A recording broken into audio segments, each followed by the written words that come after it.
Hello student, तो welcome है आपका मेरे यूट्यूब चैनल पे। और आज की क्लास में हमसे बात करने जा रहे हैं क्योंकि क्लास 12 का मैथ्स का एग्जाम होने वाला है। और उस मैथ्स के एग्जाम में बच्चों को रहता है कि कौन से इंपॉर्टेंट टॉपिक्स हैं, केस स्टडी में क्या आएगा, 5 मार्क्स में क्या आएगा, एमसीक्यूज किस तरह के दिखाई देंगे। तो मैं आपके लिए हर चैप्टर से इंपॉर्टेंट टॉपिक्स और इंपॉर्टेंट क्वेश्चंस और एनसीईआरटी में से क्या क्या आ सकता है, हर एक्सरसाइज में से हर टॉपिक वाइज में लेकर आया हूं। तो आइए स्टार्ट करते हैं और बताते हैं आपको कि चैप्टर 1 से लेकर लास्ट चैप्टर प्रोबेबिलिटी तक कौन कौन से टॉपिक्स और कौन से क्वेश्चंस आपके लिए इंपॉर्टेंट रहेंगे। तो देखिए, आइए स्टार्ट करते हैं सबसे पहले चैप्टर 1 से। चैप्टर 1 का देखिए रिलेशन एंड फंक्शन। देखिए, अब हम टीचर लोग अपने एक्सपीरियंस की बेसिस पर ही प्रिडिक्शन कर सकते हैं कि यहाँ पे ये चीजें ऐसे आएंगी। ठीक है, तो मैं भी एक प्रिडिक्शन ही कर रहा हूँ कि यहाँ पे अगर आप ये चीजें करके जाते हैं तो जरूर आपको हेल्प करेंगी। ये बच्चों को तो जरूर हेल्प करती है जो लास्ट के मंथ्स में प्रिपरेशन स्टार्ट करते हैं, तो उनके लिए तो ये वीडियो एकदम बेनिफिशियल है। तो देखिए, रिलेशन एंड फंक्शन चैप्टर से आपको एक एमसीक्यू तो पक्का आएगा और केस स्टडी या तो 5 मार्क्स, मतलब केस स्टडी में जाएगा या तो 5 मार्क्स में जाएगा। लास्ट ईयर का पेपर अगर आप देखेंगे तो यहाँ से केस स्टडी का क्वेश्चन आया हुआ है। ठीक है, टॉपिक्स अगर देखें तो इक्विवेलेंस रिलेशन, जिसके अंदर आपको रिफ्लेक्सिव, सिमेट्रिक, ट्रांजिटिव एक क्वेश्चन यहाँ से पक्का है। और 1-1 ऑन 2 करना भी आपको आना चाहिए, जिसमें बाइजेक्टिव फंक्शन आ जाता है। टॉपिक जो इंपॉर्टेंट रहेंगे, देखिए 5 मार्क्स में अगर आता है तो क्वाड्रेटिक इक्वेशन टीचर देता है और उसको 1-1 ऑन 2 करना होता है। तो याद रखिए, कोई क्वेश्चन ढूंढिए जिसमें क्वाड्रेटिक इक्वेशंस दी होती हैं और उनको 1-1 ऑन 2 करना है। अगर लास्ट से आप केस स्टडी बेस्ड क्वेश्चन देखें तो ऑर्डर पेयर पे भी क्वेश्चन पूछे गए हैं। ऑर्डर पेयर दे देते हैं, फिर पूछते हैं कि इसमें 1-1 है कि ये ऑन 2 फंक्शन है, रिफ्लेक्सिव है, सिमेट्रिक है। इस तरह के क्वेश्चन भी पूछे गए हैं। और एक ये क्वेश्चन जरूर करके जाइए, अगर ऐसा कोई क्वेश्चन आता है जिसमें एक ऑर्डर पेयर को दूसरे ऑर्डर पेयर से रिलेट करते हैं, जैसे a, b को c, d से रिलेट करेंगे, तो आपको ऐसे रिलेशन दिया जाएगा नेचुरल नंबर्स पर। ये क्वेश्चन 5 मार्क्स में आता ही आता है। इस तरह का क्वेश्चन जरूर कर देख लीजिए और उसको कर लीजिए। तो ये तो बात हुई चैप्टर 1 की। चैप्टर 2 यानी कि इनवर्स ट्रिग्नोमेट्रिक फंक्शंस, यहां से कम आपको एक एमसीक्यू पक्का मिलेगा और 2 मार्क्स में जाके क्वेश्चन मिल सकते हैं। और इस पर डोमेन वाले क्वेश्चन करके जाए, जिसमें आपको कोई भी आईटीएफ दे दिया जाएगा और उसका डोमेन निकालने को कहा जाएगा। प्रिंसिपल वैल्यू वाले क्वेश्चन करिए, उसमें आपको रेंज याद करनी पड़ेगी सारी आईटीएफ फंक्शंस की। और इसमें मिसलेनियस कर लीजिए विद एग्जांपल। ठीक है, क्योंकि इसका क्वेश्चन देखिए बाहर के आने के चांसेस ज्यादा हैं, बट फिर भी आप मिसलेनियस कर लीजिए क्योंकि मिसलेनियस में ज्यादा क्वेश्चंस नहीं है, वो बना के जाइए। ठीक है, और ग्राफ जरूर कर लीजिए आईटीएफ का, क्योंकि लास्ट ईयर के पेपर में ग्राफ से जुड़ा हुआ एक क्वेश्चन आया था, तो इसलिए इस हो सकता है कि इस ईयर भी वो आपको दे। तो ग्राफ जरूर कर ले, डोमेन कर ले और रेंज कर ले। ये 3 टॉपिक यहाँ से बहुत इंपॉर्टेंट है। चलिए बच्चे, तो आगे बढ़ते हैं। अब आते हैं one of the easy chapters, matrix and determinant. ये चैप्टर बहुत ही आसान होते हैं और बच्चा अगर इन पर सही से महारत हासिल कर ले तो फुल टू फुल नंबर यहाँ से ले जा सकता है। यहाँ से कम आपको 3 से 4 एमसीक्यूज आते हैं, तो आप 3 एमसीक्यू मान के चलिए। एक वर्ड प्रॉब्लम यहाँ से पक्की आती है, अब चाहे वो मैट्रिक्स मल्टीप्लिकेशन पर हो या मैट्रिक्स मेथड पर हो, लेकिन आएगी जरूर। और इनवर्स ऑफ मैट्रिक्स निकालना जरूर कर लीजिए प्रैक्टिस, वो जरूर दिखेगा। फॉर्मूले याद करिए, इस तरह के क्वेश्चन आपको एमसीक्यू में जरूर मिलेंगे। लास्ट ईयर का भी क्वेश्चन उठा के देख लीजिए, जैसे कि के का डिटरमिनेंट, एडजॉइंट का determinant, adjoint of adjoint determinant, inverse का डिटरमिनेंट, ट्रांसपोज का डिटरमिनेंट। डिटरमिनेंट के जितने भी फॉर्मूलेज हैं इनको लर्न करिए, इन पर एक क्वेश्चन आपको एमसीक्यू में जरूर मिलेगा। अगर और बात करें तो ऑर्डर ऑफ मैट्रिक्स पे भी क्वेश्चन आते हैं एमसीक्यूज के अंदर। टाइप्स ऑफ मैट्रिक्स, जैसे स्केलर मैट्रिक्स होती है, अपर ट्रायंगुलर, लोअर ट्रायंगुलर, इस तरह के क्वेश्चन भी आइडेंटिटी मैट्रिक्स पर क्वेश्चन आ जाता है। ट्रांसपोज ऑफ मैट्रिक्स जरूर कर लीजिए, ट्रांसपोज और एडजॉइंट कैसे निकालते हैं, क्योंकि ये भी बहुत इंपॉर्टेंट है। तो ये चैप्टर्स बहुत ईजी रहेंगे आपके लिए। तो अगर आप इनके लिए सिर्फ एनसीईआरटी भी ढंग से फॉलो कर लेंगे तो भी आपकी बात बच जाएगी। लेकिन वर्ड प्रॉब्लम्स के लिए जरूर प्रैक्टिस करिए, क्योंकि यहां से वर्ड प्रॉब्लम एक जरूर आएगी ही आएगी। और जो उसमें 3 इक्वेशन जो सॉल्व करनी होती है, मैट्रिक्स मेथड जिसे कहा जाता है, वो इस चैप्टर का one of the important topic रहेगा आपके लिए। चलिए बच्चे, तो आगे बढ़ते हैं। अगला चैप्टर आता है कंटिन्यूटी एंड डिफरेंशियबिलिटी। ये चैप्टर जो अब यहाँ से स्टार्ट होते हैं, जो कैलकुलस के चैप्टर हैं, चाहे वो डिफरेंशियल हो चाहे इंटीग्रल हो, ये आपके पेपर का कम से कम 40% पेपर ले जाते हैं आपके पेपर को। यानी कि अगर आप इन चैप्टर्स को नहीं करेंगे, जो स्टार्ट होते हैं आपके 5, 6, 7, 8, 9, ये 5 चैप्टर अगर बच्चा ढंग से करेगा तो ही मैथ्स में नंबर ले सकता है। तो आइए देखते हैं इन चैप्टर से आपके लिए क्या क्या इंपॉर्टेंट है। तो देखिए, यहाँ से कम आपको 2 एमसीक्यूज मिल सकते हैं और 3 मार्क्स का क्वेश्चन आ सकता है और यहाँ से 5 मार्क्स क्वेश्चन भी आ सकते हैं। यहाँ से कंटिन्यूटी का एक क्वेश्चन पक्का आएगा, अब वो चाहे वो एमसीक्यू में दे दे या 2 नंबर में दे दे, बट आएगा। ज्यादातर क्वेश्चन फाइंड वाले आ रहे हैं आजकल, तो जो ऐसे क्वेश्चन करके जिसमें फाइंड करना होता है, कोई ना कोई वैल्यूज को फाइंड करना होता है, आप कंटिन्यूटी ऑलरेडी होता है फंक्शन, बस उसको फाइंड करना होता है। इम्प्लिसिट फॉर्म और पैरामेट्रिक फॉर्म जरूर करके जाइए, क्योंकि यहां से क्वेश्चन आने की उम्मीद पक्का रहती है। और सेकंड ऑर्डर डेरिवेटिव जरूर कर लीजिए। एक ये क्वेश्चन टॉपिक बहुत इंपॉर्टेंट है, derivative of first function with respect to second function, ये टॉपिक बहुत इंपॉर्टेंट है, जरूर करिए। और derivative of inverse trigonometric function, इसके लिए आपको सेकंड चैप्टर ढंग से आना चाहिए ताकि आप आईटीएफ का डेरिवेटिव कर सकें। अब एनसीईआरटी में से यहां से क्या आ सकता है वो मैंने यहाँ पे लिखा हुआ, एक्सरसाइज 5.1 से क्या इंपॉर्टेंट है, 5.3 से आप इसका स्क्रीनशॉट लीजिए और अपने क्वेश्चंस को टिक करिए और एटलीस्ट एनसीईआरटी से क्वेश्चन करके जाइए। देखिए चैप्टर 5 और 6 से ज्यादा उम्मीद नहीं है एनसीईआरटी से, ये बात का आप ध्यान रखिए कि जो 5 और 6 चैप्टर है अगर एनसीईआरटी से आ गए तो अच्छी बात है, नहीं आए तो नहीं आएंगे। लेकिन फिर भी अगर एनसीईआरटी से कुछ देगा टीचर आपको या एनसीईआरटी बेस्ड क्वेश्चन दे सकता है तो आप जरूर ये क्वेश्चन कर लीजिए जो मैंने सभी एक्सरसाइज विद मिसलेनियस यहाँ पर बता रखा है, ठीक है। तो एटलीस्ट चैप्टर 5 जो है आपका कंटिन्यूटी डिफरेंशिएबिलिटी वाला, ये टॉपिक आपको जरूर करके जाने होंगे। आगे बढ़ते हैं, नेक्स्ट चैप्टर आपका आता है एओडी। ये सबसे डिफिकल्ट चैप्टर लगता है बच्चों को, एप्लीकेशन ऑफ डेरिवेटिव। लेकिन यहां से आपको कम से कम एक एमसीक्यू मिलेगा। ये चैप्टर ऐसा होगा मेरे दोस्त, मेरे बच्चों, ये हर सेक्शन में छाया होगा। ये आपको सेक्शन ए से लेकर ई तक हर सेक्शन में इसके क्वेश्चन नजर आएंगे आपको। इसलिए इस चैप्टर को बहुत अच्छे ढंग से बनाइए भाई, बहुत अच्छे, कम से कम 10 नंबर का चैप्टर है ये, ठीक है। तो 1 एमसीक्यू यहाँ से पक्का है, 2 मार्क्स में क्वेश्चन आ जाएगा, 3 में भी आ जाएगा, 5 में भी आ सकता है। केस स्टडी आ जाती है, वर्ड प्रॉब्लम यहाँ से केस स्टडी तो आनी है मैक्सिमम मिनिमा की, तो वो तो आप जरूर करके जाइए। रेट ऑफ चेंज के क्वेश्चंस रहेंगे तो उसके लिए एक्सरसाइज 6.1 से मैंने बता दिया कौन कौन से इंपॉर्टेंट क्वेश्चन है। मिसलेनियस के 2 एग्जांपल है, जरूर करके जाना है। एक इन्वर्टेड कोन का एग्जांपल मिलेगा और एक शैडो वाला एग्जांपल मिलेगा। ये दोनों रेट ऑफ चेंज के अच्छे क्वेश्चन है। और मिसलेनियस के एक्सरसाइज में जाते हैं तो वहां पर एक आइसोसेलेस ट्रायंगल पर क्वेश्चन जरूर मिलेगा आपको, क्वेश्चन नंबर 2 रहेगा मिसलेनियस का, ये जरूर करके जाइए रेट ऑफ चेंज से। इंक्रीजिंग डिक्रीजिंग अगर बात करते हैं तो एग्जांपल 13 जरूर कर लेना और 6.2 से 7, 9, 14 ये क्वेश्चन करनी है। मिसलेनियस का एग्जांपल 33 जरूर करके जाइए और इसके अलावा एग्जाम एक्सरसाइज में जाते हैं तो 3rd और 4th क्वेश्चन कर लीजिए, क्योंकि इंक्रीजिंग डिक्रीजिंग से देखिए क्वेश्चन तो आना ही आना है। तो ये कुछ क्वेश्चन मैंने एनसीईआरटी से बता दिए हैं आपको जो आप करके जा सकते हैं।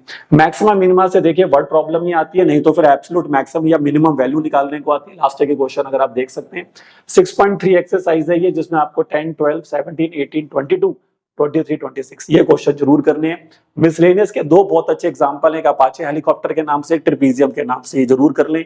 और मिसलेनियस के एक्सरसाइज के क्वेश्चन ये जो मैंने बता रखे हैं, या आप इनका स्क्रीनशॉट लीजिए और बस समझ लीजिए कि भैया ये चैप्टर आपको बहुत ही मेहनत से करना पड़ेगा, तभी आप इसके फुल टू फुल नंबर ले जा सकेंगे। तो one of the difficult chapter है, लेकिन बच्चा अपनी मेहनत से इसको आसान बना सकता है। तो मेहनत करिए और इस चैप्टर के ऊपर महारत हासिल करने की कोशिश करिए, क्योंकि तभी बात बनेगी। तो ये तो बात हुई दोस्तों पार्ट 1। तो मैथ्स के पार्ट 1 में आपके चैप्टर्स आ गए, ठीक है। अब पार्ट 2 में चलते हैं। अब उसमें पहला चैप्टर आता है इंटीग्रेशन। ये भी बच्चों का सरदर्द बना हुआ है, इंटीग्रेशन तो बच्चों का सरदर्द ही बना रहता है। लेकिन फिर भी मैं यहाँ से देखिए, अब देखो पहले इंटीग्रेशन के ना बहुत हाई लेवल क्वेश्चन आया करते थे, बट अब नहीं आते हैं।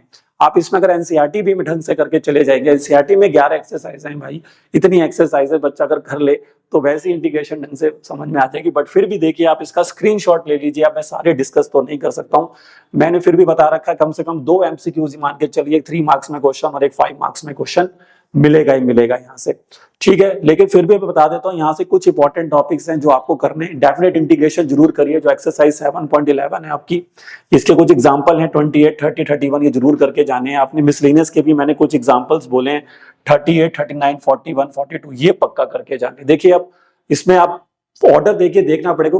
मैंने जो भी चीजें बता रहा हूँ नई बुक के हिसाब से बता रहा हूँ, पुरानी बुक में जो सीक्वेंस हो सकता है वो अलग हो सकता है, मैं नई बुक के हिसाब से ही बता रहा हूँ आपको। तो ये आप स्क्रीनशॉट लीजिए और ये क्वेश्चन जरूर करिए, क्योंकि देखिए अब इंटीग्रेशन का कोई भरोसा नहीं है। ये भी कुछ ऐसे ही चैप्टर है, अगर आ गया एनसीईआरटी से तो आ गया, किस्मत है, नहीं आया तो फिर देखो दिमाग तो आपको उसे लगाना ही पड़ेगा। तो एटलीस्ट ये क्वेश्चन जरूर करिए, ठीक है, तो आपको जरूर हेल्प मिलेगी यहाँ पे। चलिए बच्चे, तो आगे बढ़ते हुए नेक्स्ट चैप्टर पे आ जाते हैं, एओवाई। यहां से देखिए कम से कम 2 क्वेश्चन तो आएंगे ही आएंगे, ठीक है। अब एक एमसीक्यू, ये एक भी आ सकता है, मतलब मिनिमम 2 ही है, या तो एक एमसीक्यू डाल देगा टीचर या 3 मार्क्स में डाल देगा। बट क्वेश्चन आते किस पर बेस्ड है, किसका एरिया आपको निकालना होगा अंडर द कर्व। तो या तो आप पैराबोला के साथ लाइन करिए, सर्कल के साथ लाइन, इलिप्स के साथ line, modulus function, last year के क्वेश्चन में मॉडुलस फंक्शन का एरिया निकालने को आया था। इनक्वालिटी टाइप क्वेश्चन आपने देखा होगा, कुछ इनक्वालिटी टाइप क्वेश्चन होते हैं, y square less than 4x ऐसे लिख देते हैं, तो वो क्वेश्चन भी करके जाइए। और एक क्वेश्चन ये देखो मैं स्टार बना देता हूँ, बट बहुत ज्यादा, क्योंकि 5 मार्क्स क्वेश्चन बनता है, क्योंकि अब ये आ गया तो ठीक है, नहीं तो नहीं।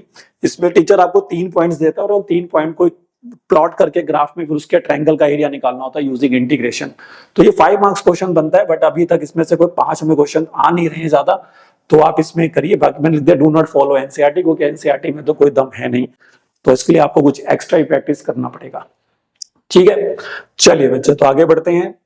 नेक्स्ट चैप्टर है डिफरेंशियल इक्वेशन। डिफरेंशियल इक्वेशन से आपको जो क्वेश्चंस मिलने हैं, देखिए यहाँ से कम आपको एक एमसीक्यू तो पक्का आएगा, देखिए ठीक है, तो एक एमसीक्यू यहाँ से पक्का कर लीजिए, बाकी क्वेश्चन कोई 3 मार्क्स में आ जाएगा। ठीक है, तो ज्यादा मार्क्स का चैप्टर है नहीं, 4-3 मार्क्स में ही आता है ये। इसमें आपको ऑर्डर और डिग्री वाला क्वेश्चन जरूर करना है, ऑर्डर और डिग्री फाइंड करने वाले, इसके लिए आप एक्सरसाइज फर्स्ट फॉलो कर सकते हैं। और इंटीग्रेशन फैक्टर वाले क्वेश्चन, एक क्वेश्चन एमसीक्यू में आ ही जाता है, इंटीग्रेशन फैक्टर निकाल दो। डिफरेंशियल क्वेश्चन को सॉल्व करने में आप होमोजीनियस और लीनियर पे ज्यादा फोकस करिए, तो मैंने एक्सरसाइज 9.4 और 9.5 और कुछ एग्जांपल्स बता रखे हैं मिसलेनियस के, जो आप करके जा सकते हैं। ये मिसलेनियस का एग्जांपल है 22, और एक्सरसाइज में जाते हैं तो 8 और 10, ये 2 क्वेश्चन आप बना सकते हैं। तो ये तो बात हुई डिफरेंशियल इक्वेशन की। नेक्स्ट चैप्टर आते हैं वेक्टर और 3D। भाई ये 2 चैप्टर बहुत इंपॉर्टेंट है, पहले हम बात वेक्टर की करेंगे, इसके बाद 3D की करेंगे। ये दोनों चैप्टर आपके लिए बहुत इंपॉर्टेंट है, क्योंकि ये काफी मार्क्स आपको देके जाएंगे एग्जाम में। तो वेक्टर से आपको 2 एमसीक्यू पक्के मिलेंगे, 2 मार्क्स में, 3 मार्क्स में इसका क्वेश्चन आपको दिखाई देगा। मैंने कुछ टॉपिक्स लिखे हैं जिन पर बेस्ड आप क्वेश्चन कर सकते हैं, क्योंकि ये क्वेश्चन ज्यादातर टीचर इन्हीं को उठाता है। या तो वो प्रोजेक्शन पूछेगा एक वेक्टर का दूसरे वेक्टर के ऊपर, यूनिट वेक्टर का क्वेश्चन आ जाता है, पैरेलल परपेंडिकुलर कंडीशंस करके जाइए, 2 वेक्टर पैरेलल कब होते हैं, परपेंडिकुलर कब होते हैं, इस पर क्वेश्चन देता ही देता है बच्चे। इसके अलावा एरिया ऑफ ट्रायंगल और पैरेललोग्राम, वेक्टर की मदद से ट्रायंगल का एरिया, पैरेललोग्राम का एरिया कैसे निकाल सकते हैं, एंगल बिटवीन द 2 वेक्टर कैसे आ सकता है, सेक्शन फॉर्मूला पे क्वेश्चन जरूर टीचर दे देते हैं। इसके अलावा 10.3, 10.4 में 2 मेन एक्सरसाइज हैं, उनके मैंने कुछ इंपॉर्टेंट क्वेश्चंस बता रखे हैं, और मिसलेनियस के एग्जांपल्स 28, 29, 30 ये जरूर कर लें आप। मतलब 3 वेक्टर वाले जो क्वेश्चन होता है ना, a + b + c वाला, अगर आपने देखा होगा, ऐसे बहुत question a + b + c vector वाले, वो जरूर करके जाना आप लोग। और मिसलेनियस के ये एग्जांपल पक्का कर लेना, इनमें से क्वेश्चन आएगा 100% आएगा। 9, 12, 13, 14, 17, 18, 19 ये एग्जांपल मिसलेनियस, सो एग्जांपल कह रहा हूं, एक्सरसाइज एग्जांपल तो ये 3 है, ये एक्सरसाइज के क्वेश्चन है जो आपको करके जाने चाहिए वेक्टर से। बाकी वेक्टर देखिए बाहर से भी आ सकता है, इसके लिए मैंने वीडियोस भी बना रखी हैं, आप मेरे यूट्यूब चैनल को फॉलो कर सकते हैं, वहां पर वेक्टर्स और 3D के मैंने वीडियोस के इंपॉर्टेंट क्वेश्चंस डाल रखे हैं, आप उनको जरूर देख सकते हैं। इसके अलावा अगर हम 3D में जाते हैं, तो 3D के अंदर 4 इंपॉर्टेंट टॉपिक्स हैं, जिसमें parallel perpendicular condition of lines, shorted distance आप जरूर करके जाइए, 5 मार्क्स क्वेश्चन यहाँ से मिलेगा ही मिलेगा आपको। इंटरसेक्शन ऑफ 2 लाइंस पक्का कर लीजिए, image of point on the line जरूर करके जाइए। और ये कुछ क्वेश्चन मैंने बताए हैं 11.2 और मिसलेनियस से। यहाँ पर एक टॉपिक आप और ऐड करें, जिसके अंदर हमें एक लाइन ढूंढना होता है जो कि परपेंडिकुलर होता है ऑन 2 गिवन लाइंस। ये टॉपिक एनसीईआरटी में मिलेगा, मिसलेनियस में क्वेश्चन मिलेगा। एक ऐसी लाइन की क्वेश्चन ढूंढनी होती है जो 2 लाइंस पर एक साथ परपेंडिकुलर हो जाती है, तो ऐसा क्वेश्चन इन मिसलेनियस में दे रखा है, ये भी 5 मार्क्स में आ जाता है। तो ये 5 टॉपिक तो जरूर करें, इस पर मैंने वीडियो बना रखी है, आप उनको देखिए, और वहां पे मैंने सारे टॉपिक डिस्कस कर रखे हैं। ठीक है, क्योंकि इसमें से ज्यादा उम्मीद नहीं है एनसीईआरटी से, बट फिर भी जो क्वेश्चन एनसीईआरटी से आ सकते हैं वो आपको मैंने दे रखे हैं। 11.2 से आप ये 4 क्वेश्चन करिए और मिसलेनियस के 3, 4, 5 करिए। ठीक है बच्चे, तो ये 3D वेक्टर जरूर करें, बहुत इंपॉर्टेंट चैप्टर है क्लास 12 के हिसाब से। LPP one of the easy chapter है, यहाँ से एक एमसीक्यूज पक्का है, बाकी 2 मार्क्स या 3 मार्क्स में कोई क्वेश्चन देंगे, तो और एग्जाम्पल 3 जरूर करके चले जाना, और 12.1 से 3, 5, 7, 8 ये 4 क्वेश्चन आ सकते हैं। बाकी देखिए इसमें से भी क्वेश्चन बाहर से ही हो सकता है, लेकिन फिर भी आप एनसीईआरटी में एक एक्सरसाइज है ढंग से बनाइए, और one of the easy chapter है, स्कोरिंग चैप्टर है। देखिए जैसे चैप्टर 1 हो गया, चैप्टर 2 हो गया रिलेशन फंक्शन और ITF, मैट्रिक्स डिटरमिनेंट और LPP, ये चैप्टर आपके लिए ऐसे चैप्टर हैं जो आपको बिल्कुल मार्क्स दिलाएंगे। तो इसलिए आप इन चैप्टर्स को इतना अच्छे ढंग से प्रैक्टिस करिए कि यहां से कोई नंबर नहीं कटना चाहिए आपके पेपर में। लास्ट चैप्टर आता है दोस्तों आपका प्रोबेबिलिटी। तो प्रोबेबिलिटी से एक क्वेश्चन एमसीक्यू में पक्का रहेगा, एक 3 मार्क्स क्वेश्चन आ सकता है, और यहाँ से केस स्टडी आनी, देखो केस स्टडी 3 आनी है, लास्ट ईयर का पेपर उठा के देखें तो एक केस स्टडी रिलेशन और फंक्शन से आई हुई है, और एक केस स्टडी मैक्सिमम मिनिमा की वर्ड प्रॉब्लम पर आई है, और एक केस स्टडी प्रोबेबिलिटी से आई हुई है। तो हो सकता है कि इस साल भी वो यही सीक्वेंस कोई फॉलो करे। तो प्रोबेबिलिटी से लेकर केस स्टडी तो पक्का है, और वो बेस थ्योरम का ही आएगा। तो इसलिए आपको बेस थ्योरम पक्का ही करना पड़ेगा अपना, और टोटल प्रोबेबिलिटी के साथ इसको कर लें। बट बेस थ्योरम का एक वर्ड प्रॉब्लम आपका पक्का है केस स्टडी में। एक्सरसाइज मैंने बात करी है तो मैंने लिख दी है सारी, जिसमें 13.1 से क्वेश्चन है, 13.2 के, 3 के और मिसलेनियस के भी मैंने कुछ इंपॉर्टेंट क्वेश्चंस लिखे हैं यहाँ पर जो आप कर सकते हैं। इसके अलावा देखिए, अब जो नई बुक्स है उसमें पीडी के बारे में ज्यादा इन्फॉर्मेशन नहीं है। पीडी मतलब प्रोबेबिलिटी डिस्ट्रीब्यूशन, जिसमें रैंडम वेरिएबल के क्वेश्चन होते हैं और के फाइंड करने वाले क्वेश्चन ही, जैसे लास्ट ईयर का अगर आप पेपर देखें तो एक क्वेश्चन वहां पर आया हुआ है। तो इसलिए पीडी जरूर कर लें, ये भी एक इंपॉर्टेंट टॉपिक है। मतलब प्रोबेबिलिटी डिस्ट्रीब्यूशन और बेस थ्योरम और इंडिपेंडेंट इवेंट्स, ये 3 टॉपिक कर लीजिए बस। Independent events, Bayes theorem, probability distribution, इन पे आपको जरूर क्वेश्चन जो है मिलेंगे।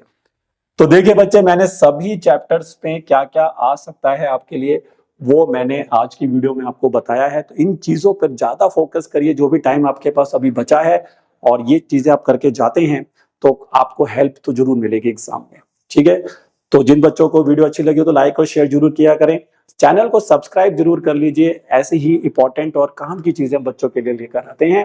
तो all the best for your exam. ठीक है, तब तक पढ़ते रहिए और मेहनत करते रहिए। मिलते हैं आपसे नेक्स्ट वीडियो।